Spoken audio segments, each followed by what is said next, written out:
Hello students, welcome back to my YouTube channel. बच्चों, आज हम महाराष्ट्र स्टेट बोर्ड के 12th इंग्लिश के सिलेबस का जो क्वेश्चन बैंक हमें बोर्ड की तरफ से प्रोवाइड किया हुआ है वो क्वेश्चन बैंक का सॉल्यूशन इस वीडियो के जरिए देखने जा रहे हैं। और आज के इस पर्टिकुलर सेशन में हम पोएम से रिलेटेड जितने भी क्वेश्चन हमें दिए हुए हैं, वो चाहे पोएम्स के ऊपर आंसर्स लिखने वाले हो या फिर पोएम एप्रिसिएशन वाले हो, वो सारे के सारे जो क्वेश्चन है हम लोग इस वीडियो के जरिए सॉल्यूशन करने जा रहे हैं। इसलिए आज का जो वीडियो है बहुत इंपॉर्टेंट है। वीडियो शुरू करने से पहले आप लोगों से एक रिक्वेस्ट है, अगर से आपने हमारे चैनल पर पहली बार विजिट किया है तो नीचे जो लाल रंग का बटन है उसे प्रेस कीजिए और हमारा चैनल सब्सक्राइब कीजिए, ताकि जब भी कोई नया वीडियो हम अपलोड करेंगे उसकी नोटिफिकेशन आपको मिल जाया करेगी। बच्चों चलिए तो फिर शुरू करते हैं। देखिए, नेक्स्ट वाला जो क्वेश्चन है वो हम लोग देखने जा रहे हैं। देखिए, question number 3A, read the given extract and complete the activity given below. हमें जो है यहाँ पे एक पोएम दी हुई है और पोएम को हमें अच्छे तरीके से पढ़ने को बोला गया है और उसको समझने को बोला गया है, और जितने भी क्वेश्चंस उसके ऊपर पूछे हैं वो सारे क्वेश्चन के आंसर्स यहाँ पे लिखने के लिए बोला गया है। देखिए, आपको नज़र आ रहा है ये पोएम्स है 1 2 3 4 स्टैंजाज पोएम के यहाँ पे मौजूद है और उसके ऊपर जो है यहाँ पे आपको क्वेश्चन नज़र आ रहा है। अब ये जो पोएम है मैं आपको यहाँ पे एक्सप्लेन करके नहीं दिखाने वाला हूँ, क्योंकि ऑलरेडी मैंने ये पोएम जो है आप लोगों को अच्छे तरीके से पढ़ाई हुई है। कि आपने अब तक नहीं पढ़ी है तो इस वीडियो के डिस्क्रिप्शन बॉक्स में आप जाकर देख सकते हो, वहाँ पे मैंने सारे के सारे वीडियोज़ की लिंक जो है जो दी हुई है, वहाँ जाके आप उसकी प्रिपरेशन कर सकते हो। यहाँ पे हम लोग जो है डायरेक्टली क्वेश्चन और आंसर्स देखने वाले। चलिए तो फिर हम क्वेश्चन नंबर 1 देख लेते हैं। कंप्लीट द फॉलोइंग वेब ऐसा बोला गया है, और वेब का जो सब्जेक्ट है, जो क्वेश्चन है वो हमें देखिए, वंस गुड डीड्स, और इससे रिलेटेड हमें जो है यहाँ पे 4 वर्ड्स लिखने को बोला गया है। एक तो उन्होंने लिखकर दिखाया है काइंड वर्ड्स, ठीक है, काइंड वर्ड्स। अब हम दूसरा क्या लिख सकते हैं, चीयरफुल ग्रीटिंग्स। एक लिख सकते हैं हम चीयरफुल ग्रीटिंग्स, मैं ऊपर लिख देता हूं चीयरफुल ग्रीटिंग्स, ठीक है, इस तरीके से लिख सकते हैं। या फिर और क्या लिख सकते हैं, माइटी ग्रेटफुल डीड, है ना, यहां लिख लेंगे हम माइटी ग्रेटफुल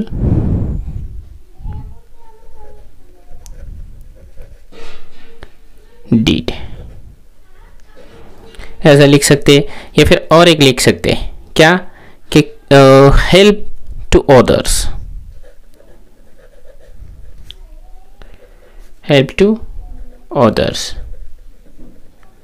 इस तरीके से हम जो है इसके आंसर्स लिख सकते हैं। ये हो गया 2 मार्क के लिए क्वेश्चन। अब हम जो है नेक्स्ट वाला क्वेश्चन देखेंगे। नेक्स्ट वाला क्वेश्चन है A2 में, you have earn 1 more tomorrow by the work you did today, explain the meaning of these lines. हमें जो है ये लाइन्स जो दिए हुए हैं यहाँ पे कि you have earn 1 more tomorrow by the work you did today, आपने आज जितना अच्छा काम किया है इसके बदले जो है मैं तुम्हें एक और दिन का तोहफा देता हूं। ये जो लाइन है इसका मीनिंग हमें पूछा है, एक्सप्लेन करना है हमें, और ये जो क्वेश्चन है ये हमें 2 मार्क्स के लिए पूछा गया है। चलिए तो फिर इसको सॉल्व करते हैं।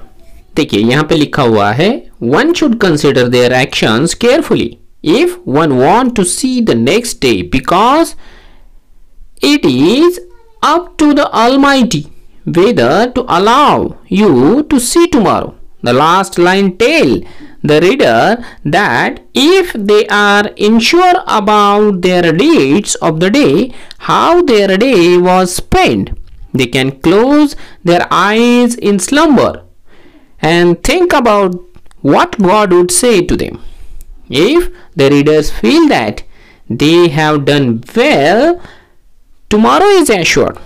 Otherwise, God may look at the action and inactions carefully and you may not earn tomorrow. तो इस तरीके से जो है हम इसका आंसर लिख सकते हैं। याद रहे ये जो क्वेश्चन है ये हमें टोटली 2 मार्क्स के लिए पूछा जाता है, तो इंपॉर्टेंट वाला ये क्वेश्चन है। इसके बाद हमें क्या क्वेश्चन पूछा गया है, देखिए यहाँ पे आपको नजर आ रहा है क्वेश्चन नंबर 3। क्वेश्चन नंबर 3 में क्या लिखा है, 2 मार्क्स के लिए क्वेश्चन है। यहाँ पे भी आप गौर करो कि how does your good deeds help other to rejoice. ये क्वेश्चन का आंसर भी हम लोग जो है जल्दी जल्दी में देख लेते हैं। देखिए, our good deeds can bring happiness in the life of miserable people. They may get motivation and overcome the difficulties they are facing.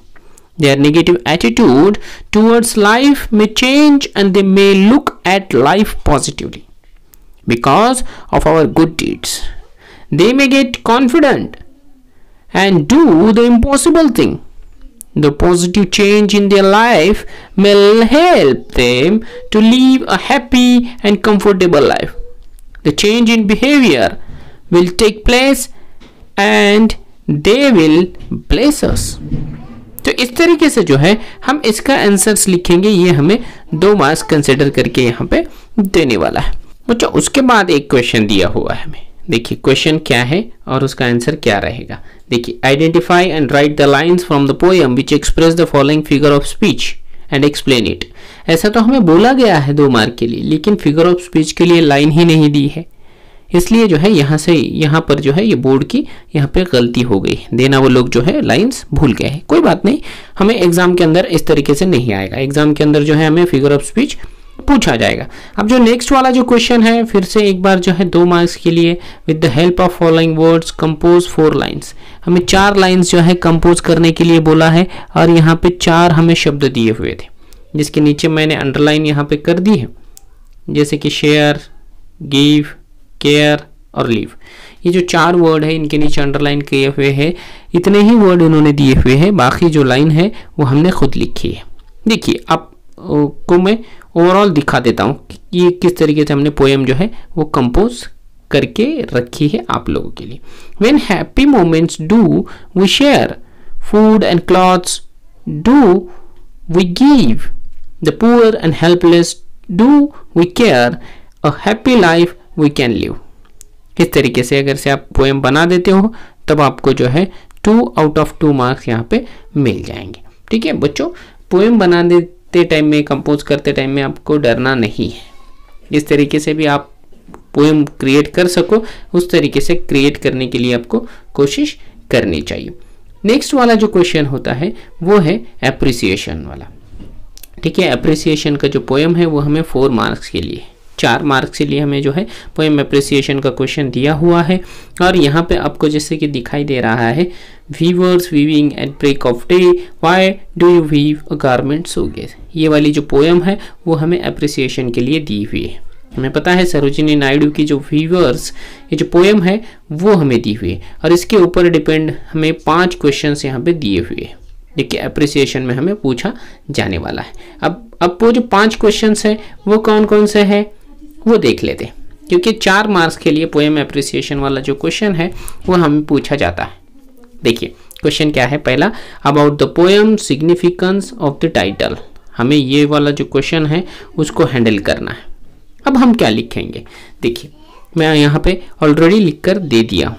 Indian weavers is short poem by Sarojini Naidu where the poet talk about 3 types of garment that the weavers weave at 3 particular times of a day. Each stanza of the poem represent the 3 important events of life. And which are they? Birth, mean childhood, adulthood, young, and death, mean old. The title Indian Weavers focus on the life work of Indian weavers. ठीक है, इस तरीके से आपको लिखना है. बच्चों याद रहे, अगर से हमें सिग्निफिकेंस ऑफ द टाइटल और पोएट के बारे में पूछा तो सिर्फ इतना ही नहीं लिखना है. पोएम का टाइटल और उसका सिर्फ जो पोएट है उसका नाम ही नहीं लिखना है. तो हमें क्या करना है, उसके बारे में एक्स्ट्रा इन्फॉर्मेशन भी यहाँ पे लिखनी ज़रूरी है. चलिए तो फिर हम लोग जो है वो नेक्स्ट वाला क्वेश्चन देखते हैं. नेक्स्ट वाला क्वेश्चन है, फॉर्म ऑफ द पोएम किस तरीके से है, थीम क्या है और उसके जो है सिग्निफिकेंस क्या क्या है. देखिए तो आपको स्क्रीन पे नजर आ रहा है. Theme of central idea of the poem is the poet talk about 3 types of dresses that the Indian weavers weave at the 3 particular time of the day. Metaphorically each time and dress weave in a particular stage of life. Each stage represents childhood, youth, and old age. respectively, or more appropriately, birth, living life, and death appear to have been signified as the three stages of the cycle of life. इस तरीके से आप बच्चों लिख सकते हो, क्योंकि ये बहुत इंपॉर्टेंट वाली पोएम है। उसके बाद जो नेक्स्ट वाला जो क्वेश्चन हमें पोएम एप्रिसिएशन में पूछा गया है, वो पूछा गया है यहाँ पे कि poetic style, language, feature, poetic devices etcetera. हमें सब कुछ लिखना है, ये पोएटिकल स्टाइल कैसी है, लैंग्वेज कैसा है और पोएटिक डिवाइसेस। तो आपको स्क्रीन पे लिख कर दे दिया गया है। The poet ask 3 questions to the viewers and they answer accordingly. To put it simply, however, in the question and answers lies the temperament of the poem. We find that the poet has been structured in a question answer pattern. The poet has used very simple language in short 3 stanzas. The poet has used number of poetic devices to express her ideas like alliteration, simile, metaphor, imagery, etc. Rhyme scheme of the stanza is AABB, then AABB, then AABB. It means first 3 stanzas have the rhyme scheme AABB. हाँ, next वाला जो question है वो हमें पूछा गया है। अभी 3 क्वेश्चन हो गए, ये वाला 4th नंबर वाला है। इंस्पिरेशनल मैसेज क्या मिलता है पोएम से, वैल्यूज क्या है और मोरल रिफ्लेक्टेड किस तरीके से होता है। तो उसका आंसर क्या है? The message of positively optimism is spread through poem. Life is full of challenges, we must face the difficulties and overcome them. We know the reality of life and it's 3 different stages: childhood, adulthood and old. The message of hope. And the last question is about poem appreciation is your opinion and critical evaluation of the poem.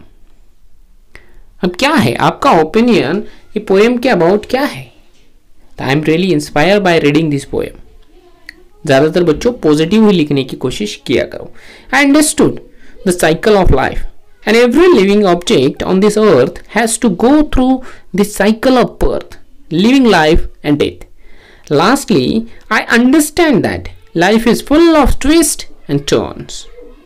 तो इस तरीके से हमें जो है ये poem appreciation लिखना है। आप अगर इतना लिखोगे तो आपको कंप्लीट 4 मार्क्स मिल जाएंगे, क्योंकि पोएम एप्रिसिएशन वाला जो क्वेश्चन है वो हमें 4 मार्क्स के लिए पूछा जाता है। ठीक है, इसके बाद हम एक और पोएम का एप्रिसिएशन यहाँ पे देखेंगे। देखिए यहाँ पे एक और पोएम आपको नजर आ रही है स्क्रीन के ऊपर। हाँ, और उसके ऊपर जो कुछ क्वेश्चंस हमें पूछे गए हैं वो क्वेश्चन हम यहाँ पे हैंडल करने वाले हैं, ताकि जल्दी जल्दी से जो है हम ये क्वेश्चन बैंक को कंप्लीट कर दें। देखिए अब क्वेश्चन क्या है जिस पे हमें आंसर्स लिखने हैं पोएम एप्रिसिएशन के। पहले वाला क्वेश्चन है form of the poem, theme and its significance. कौन सी पोएम है?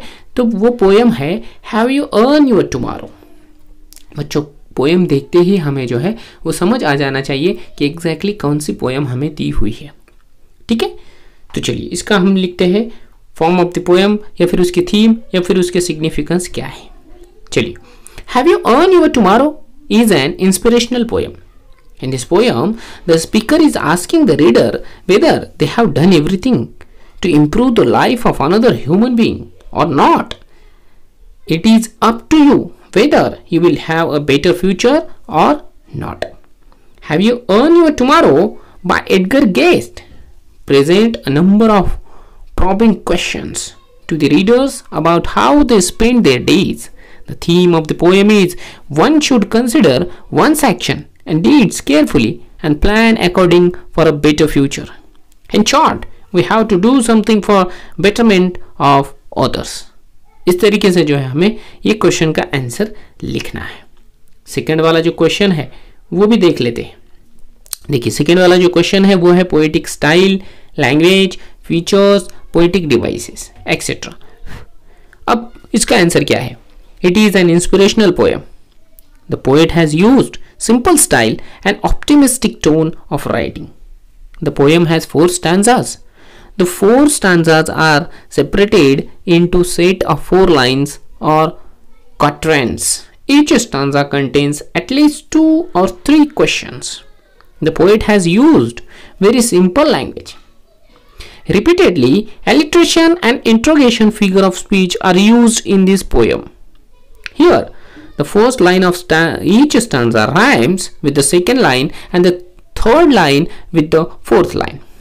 The rhyme scheme is AABB. All stanzas carry the same form. तो इस तरीके से हमको जो है ये क्वेश्चन का आंसर लिखना है. अगर हम थर्ड वाला क्वेश्चन देखें पोएम एप्रिसिएशन का, तो वो क्या रहेगा, ये देखिए स्क्रीन के ऊपर आपको नजर आ रहा है. ठीक है, देखिए, inspirational message, values, moral reflected, इसके बारे में हमें लिखना है. अब क्या लिखेंगे?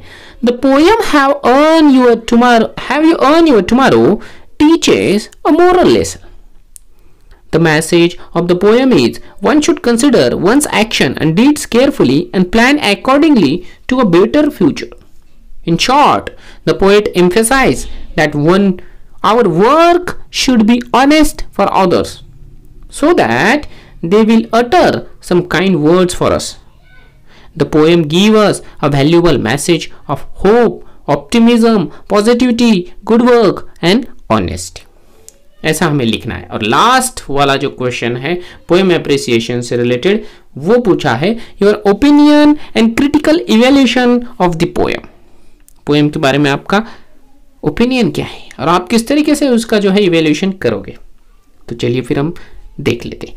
I am really inspired by reading this poem. I understood that if you work hard today for others, definitely God will give you better tomorrow. I personally learned that I have to work hard today for my better tomorrow. Lastly, I understood the principle of life. Service to man is service to God. Service to man is to service to God. इस तरीके से हम अगर से इसके answers लिख देंगे तो हमें जो है मैक्सिमम मार्क्स यहाँ पे मिल जाएंगे, क्योंकि पोएम एप्रिसिएशन वाला जो क्वेश्चन है वो हमें 5 मार्क्स के लिए पूछा जाता है. और बच्चों, हम कोशिश करेंगे कि हमें जो है मैक्सिमम मार्क्स इसके अंदर मिल जाए. और आप लोग अगर हम मेरे साथ स्टडी करोगे तो बिल्कुल मैं आपको गारंटी देता हूँ कि आप जो है आउट ऑफ मार्क्स लेने से बिल्कुल भी नहीं कतराओगे और आपको जो है मैक्सिमम मार्क्स यहाँ पे मिल ही जाएंगे. चलिए तो बच्चों, वीडियो काफ़ी लंबा हो गया है. अब हम जो है ये सेशन में यहाँ पे रुक जाएंगे. अभी भी बचे हुए जो कुछ पोएम्स हैं वो सारे के सारे पोएम्स के आंसर्स यानी और बची हुई सारी की सारी जो क्वेश्चन बैंक है उसके आंसर जो है हम अगले वीडियोस के अंदर देखेंगे. तब तक के लिए आप जो है इस वीडियो को लाइक कर दो और अपने दोस्तों तक शेयर कर दो. Okay, bye.